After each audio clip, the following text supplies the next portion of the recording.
Napakagandang awitin na walang kamatayang pagpupuri sa Diyos. Sa umagang ito, ang teksto na binasa ay aking hinati. Kasi yung kalahati ay mamayang hapon. Yung unang bahagi. Kasi kung isa-sermon ko ngayon yun, wala na ako isa-sermon mamaya. Kasi napakaganda ng mensahe kasi nung ating teksto. Kaya ako, punta tayo doon sa bandang ilalim. At nakita ko na ito ay talagang isang paghamon sa bawat isa sa atin. Pero bago ako mag-umpisa sa aking sermon, talagang na-overwhelm ako dito. Ang ating mensahe ngayon ay ayon sa pagkakasulat ni Marcos, Kabanatang 6, talatang 53 hanggang 56. Ito ay yung noong sila ay pagkatapos ng magpakain ng 5,000. Nais kong balikan muna yung mga nauna pa rito. Kung babasahin natin yung kabuuan ng ika-6 na kabanata ng Marcos, ay una-una, hindi siya tinanggap sa Nazaret. Ikalawang bahagi naman ito ay nung kanyang utusan ang kanyang mga alagad na mangaral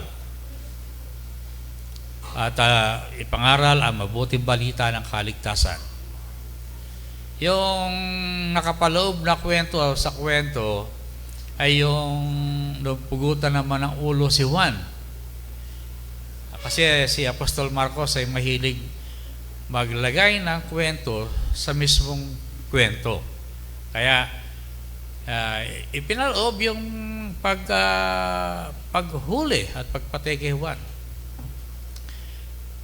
At ang sumunod doon ay nung sila ay pumunta, dahil ang kanyang mga alagad ay pagod na pagod, sabi niya, magpahinga kayo. Magpahinga kayo. Kaya siguro ang ating obispo, nung gawin niya yung bagong distrito, sabi niya, sige, magpahinga muna kayo. Kaya sa July 16 na natin o July 15, doon na natin umpisahan ang bagong distrito. Kaya nagkaroon ng pagpapahinga. Kaya lang, mga pastor kasi walang pahinga Ang mga pastor walang pahinga. At tayo ay nagagalak na ang ating kasamang pastor dito, Pastor Marimar. Alam niyo, tama yung sabi niya nung siya ay mapunta sa Tarlac. Ako naman ay sa konseho naman ng council. Ang unang punta niya ron agad kami nagkaroon ng planning sa mga kabataan doon sa Bulinaw, pare. Tama yun Kaya nakita na ang aming pagpasok sa ministeryo hanggang ako ay mailagay sa Dalayap. Nakita niya yung aming naging gawain. Kaya magmula noon ay kamukha ng mga alagad ni Jesus. Walang pahinga. Walang pahinga. At kung ang pastor ay nakita nyo nagpapahinga, ibig sabihin nun nag-iisip paano ang gagawin niya sa susunod. Kaya ang kanyang mga alagad, kanya binigyan ng break. Sabi niya, pahinga muna kayo. Kaya lang kahit magbigay siya ng break, sumusunod ang mga tao. Walang pahinga ang mga tao. Dahil narinig nila ang mabuting balita kay Jesus. Sabi nga doon sa unang bahagi nito, at sila'y sinundan. Nauna pa ang mga tao kaysa sa kanya. So sa kwentong ito, magbuhat sa pagpapakain buhat sa kanyang pagkikipag-isa sa mga alagad, sila ay nakadaong sa Genesaret. Ay di pa pala nasama dito yung paglakad niya sa tubig. Isa pa rin sa mga kwento. At siya ay lumakad sa tubig. Pagkatapos noon ay sila ay nakadaong. At hindi isinama sa kwento yung pagpapakain niya na 5,000 katao. Pero inyo, sumunod ang mga tao, wala silang pagkain. Ito kasi, madalas mga isermon nito, iba't ibang interpretasyon. Subalit, nakita natin na kung paano ang pagtingin ni Jesus sa mga tao. Hindi niya hinayaan o hindi niya ito pinabayaan. At sumunod nga na kwento rito, ay makikita natin na pinatahimik ni Jesus. Na sila ay, tapos magpakain sila ay pumunta sa kabilang ibayo.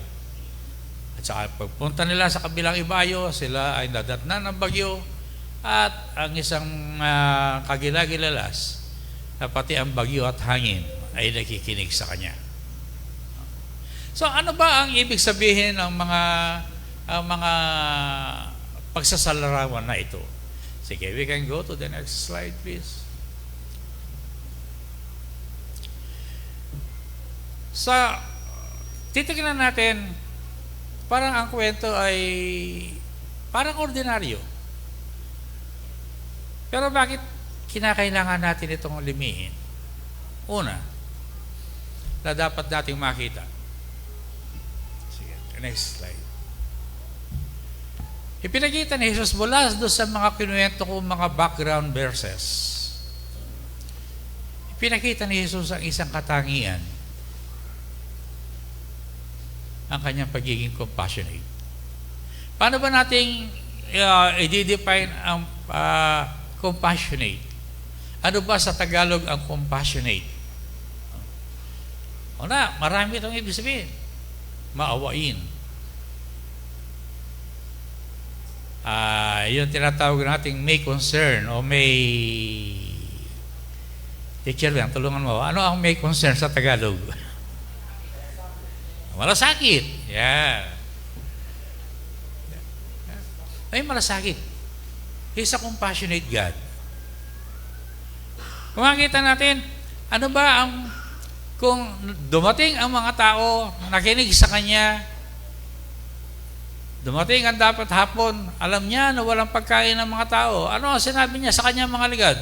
Sinabi ba niya sa mga tao, sige po, umalis na kayo, umanap na kayo ng pagkain nyo? Hindi. Bagkus siya mismo nagsabi sa Kanya mga alagad, pakainin ninyo sila. Pakainin ninyo sila. Yeah. Hindi niya hinayaan yung mga tao na pumunta sa ilang upang makinig sa Kanya na gano'n na lang. Hindi. Nandun ang Kanyang concern, nandun ang Kanyang pagmamalasakit. Kaya ang Diyos ay isang Diyos na may malasakit sa bawat isa sa atin. At ito ang katangian na hindi natin matatawaran.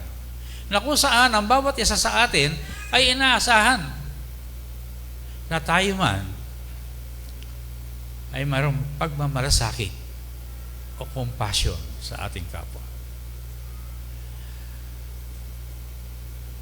Sa marami pagkakataon, katulad ng panalangin kanina ng ating pastor, kanyang ipanalangin ang mga taniman, ang mga bukirin. At God be compassionate na ang kalooban ng Diyos ay kanyang ipagkaloob upang ang mga pananim na ilagay sa mga bukirin ay maging masagana. Tayo, naranasan na ba natin ang pagmamalasakit ng Diyos sa atin? Alam ko, dito sa St. Paul, madalas nating maranasan ang malasakit ng Diyos. Pagbabalik tanaw, ang magpabalik tanaw natin, nung dumating ako dito, wala ito. Wala yung wing. Ito lang yung papunta doon sa lumang quarter. Di ba? So, kita nyo ang pagmamalasakit ng Diyos sa St. Paul. Bakit? Kasi nakita ng Diyos na ang mga miyembro ay nagmamalasakit sa Diyos. And God is compassionate. Hindi niya kayo pababayaan. Ito, nung lagi niyong naririnig nung araw, nung ako nagsesermon dito, meron na ba namatay dito dahil sa gutom? Meron na ba namatay dahil sa gutom na walang makakain? Hindi, di ba? Dahil ipinagkakaloob sa atin ng Diyos ang lahat ng ating pangangailangan. Nasabi ko, tulad nung araw, lagi kong binabanggit, kung wala kayong pagkain, tumingin lang kayo sa paligid. Kung hindi kayo maselan, may saluyot. Kung hindi kayo maselan, daming kulitis. Di ba? Kung masipag-sipag kayo, mamingwit kayo sa palaisdaan ng katabi niyong bahay. Di naman sila magagalit.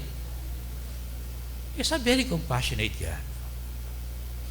At isa pa, pinatunayan ng Diyos na hindi lamang siya may malasakit, kung hindi siya ay isang Diyos na may kapangyarihan. Pero inyo, patigilin niya ang bagyo, patigilin niya ang ulan, na para bang katulad ng panalangin ng mga tao ngayon. Diyos ko, bigyan mo lang kami ng ulan, alisin mo ang bagyo. Ngayon, may 2 bagyo, pero nakalihis. Isa sa kanan, isa sa kaliwa. Pero anong dadalhin nito? Ulan na siyang kailangan. Diba? So, tingnan natin gano'n ba kapangyarihan ng Diyos. Napakapangyarihan ng Diyos. Hindi natin ito matatawaran. At paano natin may experience ito? Paano natin mararanasan? Nais nyo sa mararanasan?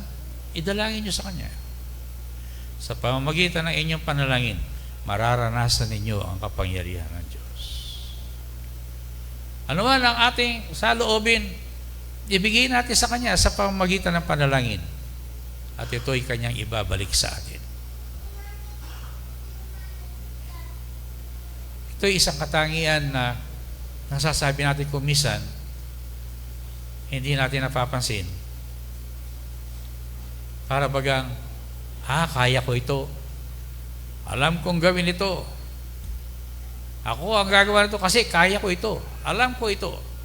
Subalit hindi natin napapansin na nagagawa natin ito dahil sa ipinagkaloob sa atin ng Diyos sa Kanyang kapangyarihan.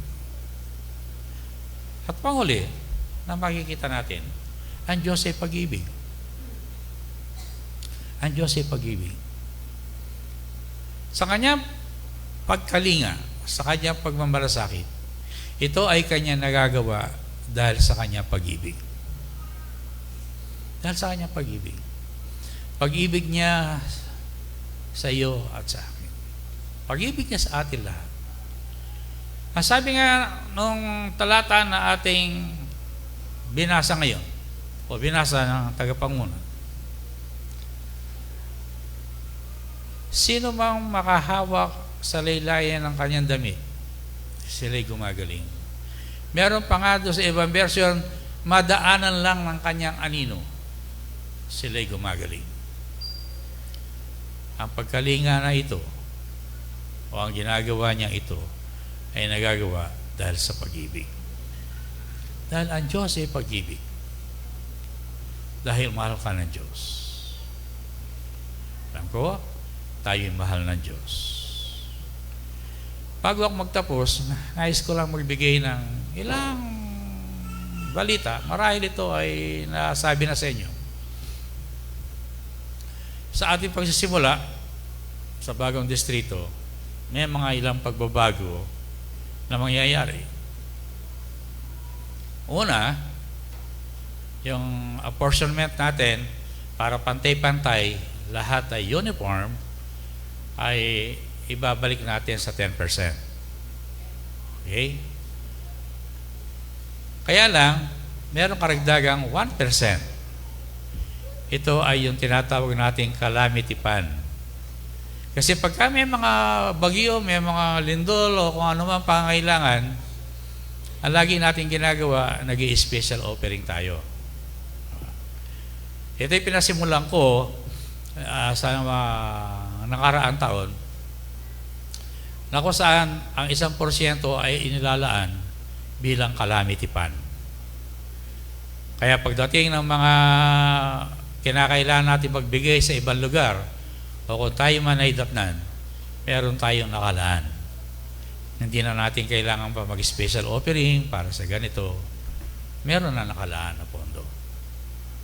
At aking napag-aralan din na yung dati pala kayong nagbibigay na yung, may mga extra kayong na ipagkakaloob. At patuloy din naman natin na tatangkilikin yung tinatawag nating support augmentation fund o welfare fund. Kasi may mga manggagawa tayong hindi nakakatanggap ng sapat.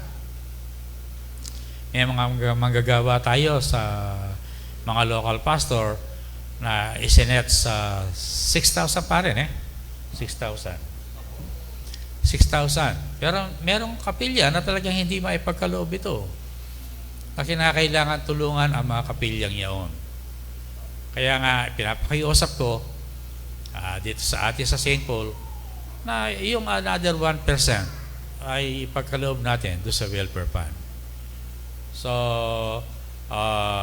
ito naman ay sa ilang piling kapilya lang, hindi sa lahat. No?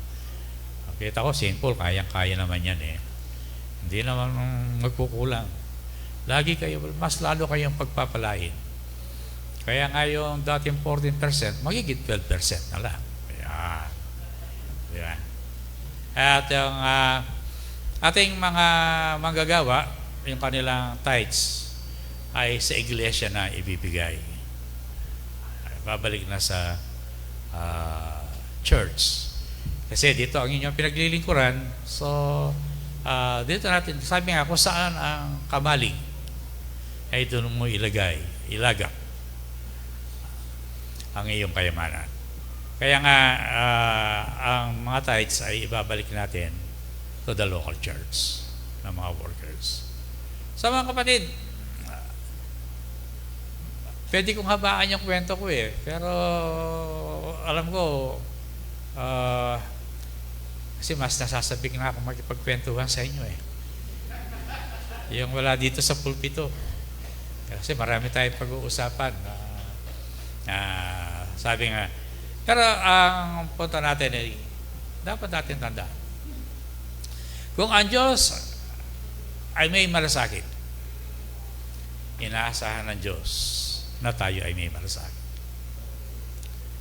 Kaya nga, kung may nakikita tayo mga kapatid na nangangailangan, tulungan natin. Katulad ni Kagawad Alex. Kagawad Alex ngayon, siguradong mga may lumalapit sa kanya pagka may hospital, Kagawad, no hospital si ganito. Kaya, sa tayo nagagalak, di ba? At kung ang Diyos ay may kapangyarihan, idalangin natin. At ang kapangyarihan na ninanais natin ay may pagkakaloob sa atin. At ang panguli, ang Diyos ay pag-ibig. Sabi nga kanina doon sa awitin ng mga koro, ang pag-ibig ng Diyos ay hindi matatawaran. Kaya sa aking pagbabalik, hindi sa aking pagbabalik pala. Doon si Pastor Marimar pa dito. Baka magalit sa akin si Pastor. Sa akin muling pakikisalamuha o pagdating dito, ako at ang aking may bahay ay tubang-tuba at radama namin ang pagpapala ng Diyos. Pinagpala po tayo ng Panginoon.